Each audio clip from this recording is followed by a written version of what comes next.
Sir মনে করেন sir আমরা স্যার এই ছিল গরুটি কিভাবে আটক করছো তোমরা? গৌডে বিকাল 4টার থেকে আমরা মাঠে ঘুরতেছিল বামুটিয়া বিনোদিনী হাই স্কুলের মাঠে। তারপর আমরা রাত 9টা অবধি দেখছি কেউ খুঁজটুজ করছে না। তারপর আমরা কই গরু তখনে চুরি তখনে অনেকেই তার লিগে আমরা নিয়ে গরুটি আটক করে রাখছি। এরপরে এরপরে আপনার প্রেস ফোন দিছি, থানায় ফোন দিছি, ফাঁড়ি থানাতে আমাদের। তারপর তারা গেল, তারা রেস্কিউ করে আনলো এখানে কই রাখা হয়েছে গরুটি? ফাঁড়ি থানাতে। আমাদের কয়টা কয়টা গরু আছে? 3টা গরু, একটা মা, একটা বাছুর আর একটা ছেলে গরু। তোমার বাড়ি কই? আমাদের বাড়ি বামুটিয়া বিনোদিনী গার্লস স্কুলে, এই গরুটি কোন জায়গা থেকে আটক করছো তোমরা? বিনোদিনী স্কুল মাঠ থেকে।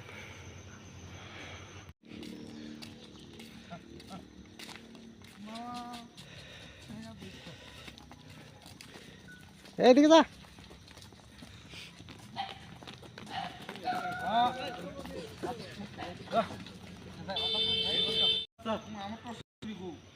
তোমরা একটা মানুষ